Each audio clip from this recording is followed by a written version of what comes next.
Yes बेटा। कैसे हैं आप सभी लोग? स्वागत है आपका क्लासमेट्स एकेडमी में। और ये क्लास तो बेटा 2-3 दिन पहले ही रिकॉर्ड होकर अपलोड हो जानी थी, लेकिन अनफॉर्चुनेटली हमने स्लाइड्स पूरी बनाई, साथ में रिकॉर्डिंग भी स्टार्ट की, लेकिन उस दिन स्टार्ट का बटन दबाना हम भूल गए। और जब पूरा टाइम ख़त्म हो गया तब हमें पता चला कि वीडियो रिकॉर्ड हुई ही नहीं है। तो चलो आज लिखेंगे नहीं, कुछ भी लिखा हुआ ऑलरेडी है हमारे पास स्लाइड के रूप में। तो आज जो बात करेंगे हम सिर्फ एक्सप्लेनेशन की बात करेंगे। चैप्टर है हमारा volume number 2, accounting for share capital, chapter number 8। और अकाउंटिंग फॉर शेयर कैपिटल में आज सिर्फ बात करेंगे किसकी? अकाउंटिंग पॉइंट की, यानी कि सिर्फ जर्नल एंट्रीज की बात करेंगे कि किस तरीके से हमें जर्नल एंट्रीज एग्जाम के अंदर अटेम्प्ट करके आनी है। क्वेश्चन आता है एग्जाम में directly, pass the necessary journal entries, और हमें एंट्रीज ही उस केस में करनी है। तो सबसे पहले हमें एंट्रीज लर्न होनी चाहिए, ठीक है। 1 से 2 बार आप ये वीडियो देखोगे, आपको सारी जर्नल एंट्रीज याद हो जाएंगी। तो चलो बेटा स्टार्ट करते हैं। शेयर्स जब कंपनी इशू करती है तो 2 टाइप से इशू करती है। पहला जो टाइप होता है उसको बोलते हैं फॉर कंसीडरेशन इन कैश, यानी कि कंसीडरेशन का मतलब होता है बदले में, समथिंग इन रिटर्न। तो कंपनी शेयर देगी आपको और आप बदले में क्या दोगे कंपनी को?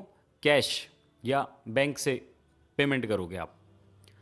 तो उसको बोलते हैं issue of shares for consideration in cash, यानी कि एक हाथ शेयर लो दो और दूसरे हाथ पैसा लो, उसको बोलते हैं फॉर कंसिडरेशन इन कैश। तो उसकी अकाउंटिंग कैसे होगी उसकी बात करेंगे। और जो सेकंड केस होता है हमारा for consideration other than cash, इसकी अकाउंटिंग कैसे होगी, एक इसकी बात हमें करनी है। तो आज सिर्फ हम बात करेंगे किसकी? फॉर कंसिडरेशन इन कैश की। Yes sir. तो देखो बेटा, शेयर 2 टाइप से इशू हो सकते हैं, for consideration in cash and for consideration other than cash. तो चलो पहले कंसिडरेशन इन कैश में देखते हैं। कैश में भी कितने टाइप हो सकते हैं? 2 टाइप। कि भाई जितने रुपए का शेयर है सारा पैसा वन टाइम में दे दो, तो कहलाएगा लंप सम इशू। जब कंपनी आपसे एक ही बार में पूरा पैसा कॉल करेगी, पूरा पैसा मांगेगी, तो उसको बोलेंगे हम क्या? Lump sum issue. और जब किश्तों में आपको मतलब टाइम दिया जाएगा आपको कि भाई आप 4 भाग में पेमेंट कर लो, 5 भाग में पेमेंट कर लो, 3 भाग में पेमेंट कर लो, तो ऐसे सिस्टम को बोला जाता है इंस्टॉलमेंट सिस्टम, किश्तों में। ठीक है बेटा, पेमेंट जो आएगी वो किश्तों में आएगी और लमसम में सारा पैसा वन टाइम में आपको रिसीव हो जाएगा। दोनों ही कैश के पॉइंट है, मिलेगा कैश ही, लेकिन एक में जो है सारा पैसा वन टाइम में आ जाएगा और एक में इंस्टॉलमेंट में आएगा। पहले लमसम की बात करते हैं। लमसम में अगर मैं वैल्यू वाइज बात करूं या अमाउंट वाइज बात करूं, तो 2 टाइप की वैल्यूज़ होती हैं। एक होती है फेस वैल्यू शेयर की और एक होता है उसका इशू प्राइस। फेस वैल्यू बेटा हर क्वेश्चन में, जैसे हम कहते हैं कि शेयर्स क्या हैं, शेयर्स आपकी कंपनी की जो टोटल कैपिटल है उसको छोटे छोटे पार्ट में क्या कर रखा है? डिवाइड कर रखा है। और एक यूनिट जो है, एक पार्ट जो है, उसको हम क्या कहते हैं? शेयर कहते हैं बेटा। अब वो जो छोटे छोटे पार्ट में डिवाइड कर दिया, वो जो एक पार्ट है वो कितने रुपए का है? वो सपोज 10 रुपये का हो सकता है, 20 रुपये का हो सकता है, 15 रुपये का हो सकता है। वो जो अमाउंट है that amount is called face value. हर एक शेयर की क्या होती है बेटा? एक पर्टिकुलर फेस वैल्यू होती है। ठीक है, वो 10 रुपये हो सकती है, 15 रुपये हो सकती है, 20 रुपये हो सकती है। ठीक है, लेकिन एक शेयर की अगर वैल्यू 15 रुपये, तो सभी शेयर की फेस वैल्यू क्या होगी? 15 रुपये। अगर एक शेयर की फेस वैल्यू 10 रुपये है तो सारे शेयर्स की जो फेस वैल्यू है वो 10 ही रुपये रहेगी। ठीक है, वो होती है फेस वैल्यू। फेस वैल्यू को एक तरह से आप उसका एमआरपी भी कह सकते हो। ठीक है बेटा, कि ये शेयर इतने रुपए का है। लेकिन जब कंपनी उसे इशू करती है तो इशू के टाइम पे ये डिसाइड किया जाता है कि हम इस शेयर को कितने रुपए में बेचेंगे। वो वैल्यू फेस वैल्यू से ज़्यादा या फेस वैल्यू के बराबर भी हो सकती है, कम नहीं होगी कभी भी। हमेशा या तो फेस वैल्यू के इक्वल होगा इशू प्राइस, या फेस वैल्यू से ज़्यादा इशू प्राइस होगा। कंपनी की साख अच्छी है मार्केट में, कंपनी की गुडविल अच्छी है, तो उस केस में कंपनी अपने शेयर्स को महंगा करके भी बेच सकती है। महंगा किससे महंगा बेटा? फेस वैल्यू से महंगा। तो जब शेयर इशू किए जाते हैं तो 2 टाइप से इशू किए जाते हैं। एक कहा जाता है पहला type share issued at par. Issued at par का मतलब है, पार का यहाँ पे मतलब है बेटा, पार का मतलब है इक्वल अमाउंट। ठीक है, यहाँ पार का मतलब क्या है? Equal amount. अच्छा, इक्वल किसके? फेस वैल्यू ऑफ शेयर बराबर है किसके बेटा? इशू प्राइस ऑफ शेयर, जितने रुपए फेस वैल्यू उतने ही रुपए में शेयर को क्या कर रहे हैं, इशू कर रहे हैं। ऐसे इशू को बोलेंगे शेयर्स इशूड एट पार। अब देखो अकाउंटिंग कैसे करेंगे इसकी। अब हम इस पूरे टॉपिक को कैसे लिख सकते हैं, shares issued for consideration in cash. Share issue करें, कंसिडरेशन मतलब बदले में, बदले में क्या मिला, कैश। और कैश भी कैसे मिला बेटा, लमसम। लमसम का मतलब होता है एक मुश्त, वन टाइम पूरा पेमेंट आपको मिला। और इशू भी कैसे करें हमने, एट पार। एट पार का मतलब है कि 10 रुपये का शेयर 10 रुपये में इशू किया गया, तो उसको बोलेंगे issued at par. When share application money received. अब मान लो क्या होता है, कंपनी ने तो ऑफर कर दिया पब्लिक को। ऑफर करने का मतलब है कि जो भी इंटरेस्टेड है वो कंपनी के पास आए, कंपनी का प्रोस्पेक्टस परचेज करे। प्रोस्पेक्टस के पीछे एक फॉर्म लगा होता है, उस फॉर्म को फिल करे, और फिल करने के बाद जो भी अमाउंट, जितने शेयर्स आपने अप्लाई किए हैं उसका जो भी अमाउंट बनता है, आप वो एप्लीकेशन के साथ ही क्या कर दो, जमा कर दो। तो कंपनी में वो पैसा आता है। हमें जो अकाउंटिंग करनी है वो कंपनी के पॉइंट ऑफ व्यू से करनी है, ठीक है, शेयर होल्डर के पॉइंट ऑफ व्यू से नहीं। तो कंपनी में पैसा आया तो डेबिट व्हाट कम्स इन बेटा, बैंक बैलेंस आएगा कंपनी में। तो डेबिट क्या होगा, बैंक अकाउंट डेबिट। और जब वन टाइम पूरा पैसा लेते हैं बेटा, तो वहाँ पर उस कॉल को बोला जाता है एप्लीकेशन एंड अलॉटमेंट। मतलब अप्लाई भी कर रहे हो और शेयर भी आपको क्या कर देंगे, अलॉट कर देंगे उनके बेसिस पे ही हम। तो उसके लिए एक ही अकाउंट ओपन किया जाता है, share application and allotment account. तो जनरल एंट्री क्या हुई, bank account debit to share application and allotment account. ठीक है बेटा, याद रहेगी, bank account debit to share application and allotment account. बेटा एंट्री को भूल मत जाना, ठीक है, बहुत इंपॉर्टेंट एंट्री है, स्टार्टिंग यहीं से होती है। तो एंट्री होगी हमारी bank account debit to share application and allotment account, being share application money received. और दूसरा स्टेप बेटा, एक हाथ आपने क्या लिए, पैसे ले लिए, किस बात के, शेयर अप्लाई करने के और अलॉट करने के। तो इसलिए नया अकाउंट खुला, share application and allotment account. अब क्या करोगे, अप्लाई तो कर दिए लोगों ने, अब उनको शेयर्स आप अलॉट करोगे, शेयर्स दोगे। When shares allotted to public, जब शेयर्स अलॉट करोगे तो वहाँ जनरल एंट्री होगी share application and allotment account debit to share capital account. ठीक है बेटा, share application and allotment account debit to share capital account. जब आप पब्लिक को शेयर्स क्या करोगे, अलॉट करोगे, तो उस समय ये जो टेम्परेरी आपने एक अकाउंट खोला था, share application and allotment account, इसका जो भी पैसा था उसको एक परमानेंट अकाउंट में ट्रांसफर कर देते हैं, विच is called share capital account. I think getting my point, yes sir. इसके बाद अब दूसरा केस देखो बेटा, जब हम शेयर एट पार, बस एट पार में दो ही जनरल एंट्रीज है बेटा, लमसम में, एक हाथ पैसे लिए और दूसरे हाथ हमने शेयर्स दिए लोगों को। अब केस नंबर 2 है issue of shares for consideration in cash, lump sum issue. फिर से पैसा एक ही बार में ले रहे हैं, लेकिन इस बार शेयर जो इशू किया वो एट प्रीमियम इशू किया। मान लो 10 रुपये का शेयर 12 रुपये में बेचा। तो आपको तो नहीं पता ना प्रीमियम क्या होता है, जो शेयर होल्डर है उसको नहीं पता प्रीमियम क्या होता है। कंपनी को पता है कि प्रीमियम का मतलब है कि हम शेयर की फेस वैल्यू से एक्स्ट्रा कुछ पैसा चार्ज कर रहे हैं। वो जो एक्स्ट्रा वाला पार्ट है, it is called securities premium. फिर से स्टेप वही दो हैं बेटा। Step number 1, when shares application money received, जब कंपनी को शेयर एप्लीकेशन मनी रिसीव होगी तो उस केस में जर्नल एंट्री क्या बनेगी, bank account debit to share application and allotment account. एक बार रिपीट कर लो मेरे साथ, bank account debit to share application and allotment account. Sir ये तो वही जर्नल एंट्री है जो हमने एट पार में की थी। हाँ बेटा, फर्स्ट एंट्री में कोई चेंज नहीं आएगा, बस अमाउंट बदल जाएगी। वहाँ पर 10 रुपये का शेयर 10 रुपये में इशू हो रहा था, तो बैंक में 10 रुपये आएंगे, एप्लीकेशन एंड अलॉटमेंट में भी 10 रुपये आएंगे। अब की बार 10 रुपये का शेयर 15 रुपये में हो सकता है इशू हो रहा हो, 5 रुपये एक्स्ट्रा आ रहे हैं, तो हम फर्स्ट एंट्री जो करेंगे वो पूरे 15 रुपये से करेंगे। उसके बाद second step, when share application money transferred to share capital account, जिस दिन आप शेयर्स दोगे तो एप्लीकेशन एंड अलॉटमेंट अकाउंट जो टेम्परेरी अकाउंट है उसका पैसा परमानेंट अकाउंट में ट्रांसफ़र हो जाएगा। अब शेयर कैपिटल अकाउंट में बेटा सिर्फ वही अमाउंट जा सकता है जो एक शेयर की क्या है, फेस वैल्यू।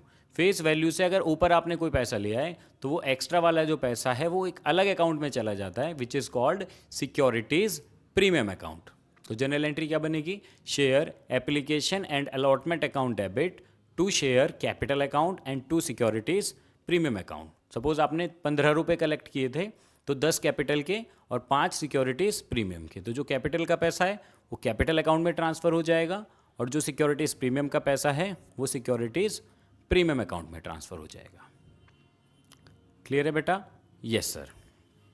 चलिए आगे बढ़ते हैं और चलते हैं हम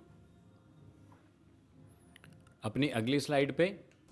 issue of shares for consideration in cash. अब की बार फिर से कंसीडरेशन क्या है, बदले में क्या मिलेगा? कैश। लेकिन अब की बार लंपसम नहीं है, अब की बार क्या है बेटा? इंस्टॉलमेंट सिस्टम में हम शेयर्स को कैसे इशू करेंगे हम उसकी बात कर लेते हैं। तो बेटा जब भी हम इंस्टॉलमेंट सिस्टम पे शेयर इशू करेंगे तो आप देखोगे आपके सामने ना ये 4 इंस्टॉलमेंट आपको दिखाई दे रही हैं।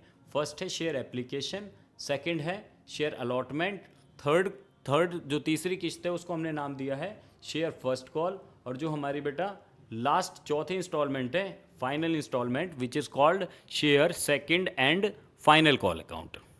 तो 4 कॉल हैं, यानी कि 4 हमारे पास बेटा इंस्टॉलमेंट हैं। उनको 4 कॉल भी बोलते हैं। कॉल मतलब जब जब कंपनी पैसा मांगेगी तो कंपनी ने कहा किस्तें बना दी, ये अमाउंट भी बेटा प्री डिटरमाइंड होती है, पहले से ही डिसाइड हो जाती है कि एप्लीकेशन पे कितना पैसा देना है, अलॉटमेंट पे कितना पैसा देना है, फर्स्ट कॉल पे क्या मिलेगा और सेकंड एंड फाइनल कॉल पे कितना पैसा मिलेगा। अगर मान लो 3 ही इंस्टॉलमेंट हैं तो फर्स्ट कॉल ही क्या बन जाएगी? Final call. तो थर्ड कॉल पे ही क्या लिख दोगे आप? Share first and final call. हो सकता है सेकंड कॉल के बाद एक और थर्ड कॉल हो, वो फाइनल कॉल हो, तो फिर सेकंड कॉल के बाद तब फाइनल कॉल अगली इंस्टॉलमेंट आएगी, नंबर 5। आई होप यहाँ तक बात समझ में आई होगी। सर आप हमें बस इसकी जर्नल एंट्रीज और बता दो करनी, फिर ये हमारे लिए आसान हो जाएगा बेटा। तो देखो सबसे पहले क्या होता है, लोग अप्लाई करते हैं शेयर, ठीक है। तो सबसे पहली इंस्टॉलमेंट हमें मिलेगी अप्लाई करने के टाइम पे ही, which is called share application. वहाँ क्या बोल रहे थे? Share application and allotment. और अब की बार क्या बोल रहे हैं? शेयर एप्लीकेशन अलग है और अलॉटमेंट इसके बाद निकल के आएगा। तो फर्स्ट एंट्री है बेटा when share application money received. जब शेयर एप्लीकेशन मनी रिसीव्ड होगी तो फर्स्ट एंट्री है bank account debit to share application account. Sir ये भी वही एंट्री है, बस वहाँ पे क्या था? एप्लीकेशन अकाउंट, जो यहाँ पे नया अकाउंट खुला है एप्लीकेशन अकाउंट, वहाँ इस अकाउंट का नाम था एप्लीकेशन एंड अलॉटमेंट। यस बेटा, लमसम में क्योंकि एक ही इंस्टॉलमेंट होती है, एक ही बार में सारा पैसा आता है, इसलिए उसको एप्लीकेशन एंड अलॉटमेंट एक साथ लिखते हैं। अभी क्या है? एप्लीकेशन एक अलग कॉल है और अलॉटमेंट एक अलग कॉल है। तो अभी हमें सिर्फ एप्लीकेशन का पैसा मिला तो हमने क्या लिखा? Bank account debit to share application account. Clear? Yes sir. Then बेटा when share application money transferred to share capital account. जब आप लोगों को शेयर दे दोगे तो शेयर देने के टाइम पे पहले एप्लीकेशन का पैसा ट्रांसफ़र करोगे एक परमानेंट अकाउंट में which is called share capital account. तो एंट्री होगी share application account debit to share capital account. ठीक है बेटा, फर्स्ट एंट्री है एप्लीकेशन मनी रिसीव करने की और सेकेंड एंट्री है एप्लीकेशन मनी को कैपिटल अकाउंट में ट्रांसफ़र करने की। अब थर्ड जर्नल एंट्री बेटा तीसरे नंबर पे। अब क्या होगा? अब शेयर दे दिया आपने लोगों को, जैसे शेयर दोगे तो आप दूसरी वाली इंस्टॉलमेंट मांगोगे उनसे। तो पहले वो इंस्टॉलमेंट क्या होगी? ड्यू होगी, उसके बाद में रिसीव्ड होगी। देखो अप्लाई करने के टाइम पे हम पैसा मांगते नहीं है, जिसको खरीदना है वो पहले खुद चल के आएगा पैसा लेके। तो इसलिए पहले बैंक में पैसा आता है तो फर्स्ट एंट्री होती है अमाउंट रिसीव होने की, फिर बाद में हम उन्हें शेयर देते हैं। तो जब शेयर देंगे तो एप्लीकेशन के पैसे को हम कैपिटल अकाउंट में ट्रांसफ़र करेंगे। अब की बार क्या है? अलॉटमेंट, क्योंकि शेयर्स ऑलरेडी लोगों के पास हैं तो अलॉटमेंट में पहले पैसा हमें मांगना पड़ेगा। पहले क्या होगा? ड्यू होगा और उसके बाद लोग हमें पैसा देंगे, तो फिर बाद में एंट्री आएगी रिसीव्ड की। ठीक है, तो यहाँ पर एंट्री होगी बेटा अलॉटमेंट मनी जब ड्यू होती है, यानी कि अलॉटमेंट का पैसा जब हम मांगते हैं तो क्या एंट्री करेंगे? Share allotment account debit to share capital account. Clear? Yes sir. और उसके बाद में बेटा जब पैसा रिसीव होगा तो फिर बैंक में पैसा आएगा, bank account debit to share allotment account. देखो अब हम टेम्परेरी अकाउंट के अंदर पैसा नहीं डाल रहे, सीधे कहाँ ले जा रहे हैं इसको? कैपिटल अकाउंट में। पहले ड्यू करेंगे तो अलॉटमेंट को डेबिट करके कैपिटल में पैसा डाल देंगे और जब पैसा मिलेगा तो उसको bank account debit to share allotment account, ये टेम्परेरी वाला अकाउंट वहाँ पर क्या कर देंगे? हम क्लोज कर देंगे। जी सर। अब आगे की एंट्रीज बेटा इन्हीं के ऊपर बेस्ड हैं। पहले ड्यू होगी फिर रिसीव्ड होगी, फिर नेक्स्ट कॉल पहले ड्यू होगी फिर रिसीव्ड होगी। देखो आप मेरे साथ एक बार, फिफ्थ एंट्री हमारी when shares first call money due. जब शेयर फर्स्ट कॉल मनी बेटा ड्यू होगी, यानी कि फर्स्ट कॉल का पैसा हम मांगेंगे, तो एंट्री क्या होगी? Share first call account debit to share capital account. और जब पैसा मिलेगा तो bank account debit to share first call account. Clear?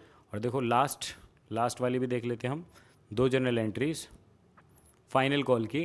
जो फाइनल कॉल मनी ड्यू होगी तो share final call account debit to share capital account, और जब पैसा मिलेगा तो bank account debit to share final call account. बेटा कोई भी 2 जनरल एंट्रीज याद कर लो आप, जैसे आपने अलॉटमेंट की एंट्री याद कर ली, allotment to capital, bank to allotment. First call की entry, first call to capital, bank to first call.